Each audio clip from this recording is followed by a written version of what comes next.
नमस्ते बच्चों। आज हम क्षितिज गद्य खंड में करेंगे 12वां पाठ लखनवी अंदाज, जिसके लेखक हैं यशपाल जी।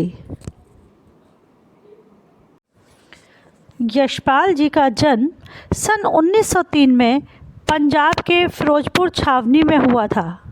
प्रारंभिक शिक्षा कांगड़ा में ग्रहण करने के बाद लाहौर के नेशनल कॉलेज से उन्होंने बीए किया। वहाँ उनका परिचय भगत सिंह और सुखदेव से हुआ। स्वाधीनता संग्राम की क्रांतिकारी धारा से जुड़ाव के कारण वे जेल भी गए। उनकी मृत्यु सन 1976 में हुई। यशपाल जी की रचनाओं में आम आदमी के सरोकारों की उपस्थिति है। वे यथार्थवादी शैली के विशिष्ट रचनाकार हैं। सामाजिक विषमता, राजनीतिक पाखंड और रूढ़ियों के खिलाफ उनकी रचनाएं मुखर हैं। उनकी प्रमुख रचनाएं हैं ज्ञानदान, तर्क का तूफान, पिंजड़े की उड़ान, फूलों का कुर्ता, तेरी मेरी उसकी कहानी और झूठा सच उपन्यास भारत विभाजन की त्रासदी का मार्मिक दस्तावेज है। जैसा कि लखनवी अंदाज पाठ के नाम से ही स्पष्ट रूप से झलकता है कि यह लखनऊ के नवाबों की जीवन शैली से संबंधित रचना है। लखनवी अर्थात लखनऊ का, और अंदाज यानी कि तरीका, शैली या ढंग अर्थात लखनऊ के नवाबों का जीने का ढंग। इस पाठ के माध्यम से यशपाल जी ने नवाबों के समाप्त होते अस्तित्व और उनके दिखावे पर व्यंग किया है, जो वास्तविकता से बेखबर एक बनावटी जीवन जीने के आदी थे। बात बात में प्रदर्शनपूर्ण व्यवहार करके स्वयं को दूसरों से श्रेष्ठ समझते थे। कहना गलत न होगा, वर्तमान समय में भी ऐसी परजीवी संस्कृति को देखा जा सकता है। लखनवी अंदाज नामक प्रस्तुत पाठ में लेखक ने ऐसे नवाब को वर्ण्य विषय बनाया है जो लेखक के समक्ष अपनी नवाबी का प्रदर्शन करते हुए खीरे की फांकों को खाने की जगह सूंघकर रसास्वादन करता है और सूंघते हुए खीरे की एक एक फांक को खिड़की के बाहर फेंकता जाता है। ऐसा करके वह डकार लेकर वह तृप्त होने का नाटक करता है। उसके इस व्यवहार से लेखक सोचता है कि इस तरह तो बिना घटना, विचार और पात्रों के नई कहानी भी लिखी जा सकती है। तो चलिए अब शुरू करते हैं पाठ का सार। पैसेंजर ट्रेन चलने के लिए तैयार थी। आराम से सेकंड क्लास में जाने के लिए दाम अधिक लगते हैं। लेखक को दूर तो जाना नहीं था, पर भीड़ से बचकर एकांत में नई कहानी के संबंध में सोच सकने और खिड़की से प्राकृतिक दृश्य देखने के लिए उन्होंने सेकंड क्लास का ही टिकट ले लिया। गाड़ी छूटने वाली थी। सेकंड क्लास के एक छोटे डिब्बे को खाली समझकर लेखक दौड़कर उसमें चढ़ गए, लेकिन डिब्बा खाली न था। एक बर्थ पर लखनऊ की नवाबी नस्ल के एक भद्र व्यक्ति आलथी पालथी मार कर बैठे थे। उनके सामने 2 ताज़े चिकने खीरे तौलिए पर रखे थे। अचानक लेखक के डिब्बे में प्रवेश करने से नवाब साहब की आंखों में एकांत चिंतन में बाधा का असंतोष दिखाई दिया। लेखक ने सोचा कि शायद नवाब साहब भी कहानी के लिए सोच विचार कर रहे हों, या खीरे जैसे अपदार्थ साधारण वस्तु का शौक रखते देख संकोच अनुभव कर रहे हों। नवाब साहब ने संगति के लिए कोई उत्साह नहीं दिखाया। लेखक भी बहुत स्वाभिमानी थे, इसलिए उन्होंने उनके सामने बैठकर आत्मसम्मान में आंखें चुरा ली। लेखक की पुरानी आदत है कि वे जब भी खाली बैठते हैं कल्पना करने लगते हैं। वे नवाब साहब की असुविधा और संकोच के कारण का अनुमान करने लगे कि संभवतः उन्होंने अकेले यात्रा कर सकने के विचार से सेकंड क्लास का टिकट खरीदा होगा। अब उन्हें अच्छा नहीं लग रहा है कि शहर के भद्र व्यक्ति उन्हें मंझले दर्जे में सफ़र करता देखें। अकेले सफ़र करने के उद्देश्य से तथा वक्त काटने के लिए उन्होंने खीरे खरीदे होंगे। अब लेखक के सामने उन्हें खीरा खाने में शर्म महसूस हो रही होगी।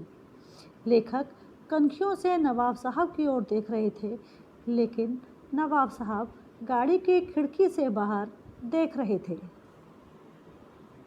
अचानक नवाब साहब के भाव परिवर्तित हुए और नवाब साहब ने लेखक को संबोधित करते हुए उनका अभिवादन किया और खीरा खाने के लिए कहा। नवाब साहब का अचानक भाव परिवर्तन लेखक को बिल्कुल अच्छा नहीं लगा, परंतु लेखक ने उन्हें धन्यवाद दिया और कहा कि आप ही खाएं। उसके बाद नवाब साहब ने क्षण भर के लिए खिड़की से बाहर देखा और खीरों को खिड़की से बाहर निकालकर लोटे के पानी से धोया और उन्हें तौलिए से पोंछ लिया। जेब से चाकू निकालकर दोनों खीरों के ऊपरी हिस्से को काटकर झाग निकाला। खीरों को छीलकर उनकी फांकों को करीने से अर्थात सलीके से करीने से तौलिए पर सजाते गए। लेखक लखनऊ स्टेशन पर खीरा बेचने वालों की विशेषता बताते हुए कहते हैं कि उन्हें खीरे के इस्तेमाल का तरीका पता होता है। ग्राहक के लिए जीरा मिला नमक और पिसी हुई लाल मिर्च की पुड़िया भी खीरों के साथ देते हैं। नवाब साहब ने खीरे की फांकों पर वह मसाला डाला।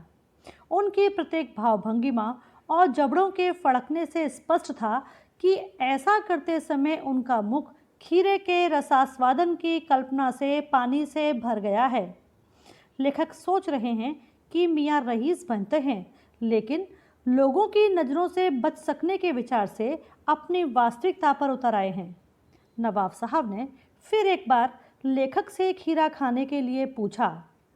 ताज़े खीरे की रसीली फांकें देखकर लेखक के मुंह में पानी आ रहा था, लेकिन क्योंकि वे पहले मना कर चुके थे, इसलिए आत्मसम्मान निर्वाह करना ही लेखक को उचित लगा। उन्होंने उत्तर दिया कि इस वक्त उनका खीरा खाने की इच्छा नहीं है, वैसे भी उनका आमाशय ज़रा कमज़ोर है। जनाब ही शौक़ फरमाएं, अर्थात आप ही खीरा खाएं। नवाब साहब ने तृष्णा भरी आंखों से खीरे की फांकों की ओर देखा, फिर खिड़की के बाहर देखकर गहरी सांस ली। खीरे की फांक उठाकर नाक तक ले गए और उसे सूंघा। स्वाद के कारण उनकी पलकें मुद गईं। मुंह में पानी भर आया। पानी का घूंट गले से नीचे उतारा, फिर फांक को खिड़की से बाहर फेंक दिया। उन्होंने सभी खीरे की फांकों को नाक के पास ले जाकर सूंघकर रसास्वादन कर खिड़की के बाहर फेंक दिया। फिर तौलिए से हाथ और होठ पहुंचकर गर्व से लेखक की तरफ देखा, मानो कह रहे हों, यह होता है खानदानी रईसों का तरीका। इसके बाद नवाब साहब खीरे की तैयारी अर्थात खीरे को छीलना, काटना, उस पर मसाला डालना और उसके इस्तेमाल से थक कर लेट गए। लेखक सोच में पड़ गए, क्या यही है खानदानी तहजीब, नफासत और नज़ाकत, अर्थात खानदानी शिष्टता, स्वच्छता और कोमलता। लेखक सोच रहे थे कि इस तरीके को खीरे की सुगंध और स्वाद की कल्पना से संतुष्ट होने का सूक्ष्म, बढ़िया या अमूर्त तरीका ज़रूर कहा जा सकता है, लेकिन क्या ऐसे तरीके से पेट की तृप्ति भी हो सकती है? लेखक स्वयं से प्रश्न कर रहे हैं, क्या इस तरीके से भूख को भी शांत किया जा सकता है? लेखक सोच ही रहे थे, तभी नवाब साहब की ओर से ऊंची डकार लेने की आवाज़ आई और नवाब साहब ने लेखक की ओर देखते हुए कहा कि खीरा स्वादिष्ट तो होता है, पर आसानी से पचता नहीं है, आमाशय पर बोझ डाल देता है।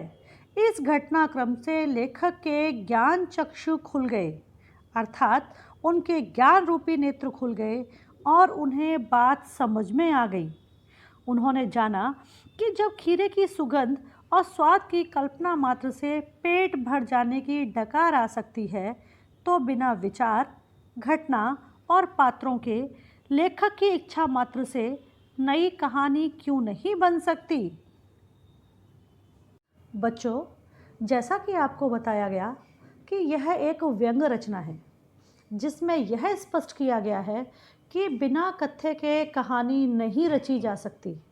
कहानी के लिए विचार, घटना तथा पात्र होने आवश्यक हैं। यदि कहानीकार बिना कथ्य के कहानी लिख भी दे, तो उसकी रचनागत तुष्टि उस लखनवी नवाब जैसी है जो खीरे को खाने की बजाय उसे सूंघकर गंध और स्वाद की कल्पना मात्र से पेट भर जाने की सूचना ऊंची डकार द्वारा देता है। जीवन के असली रूप को छोड़कर बनावटी जीवन शैली अपनाना यथार्थ से दूर भागना है।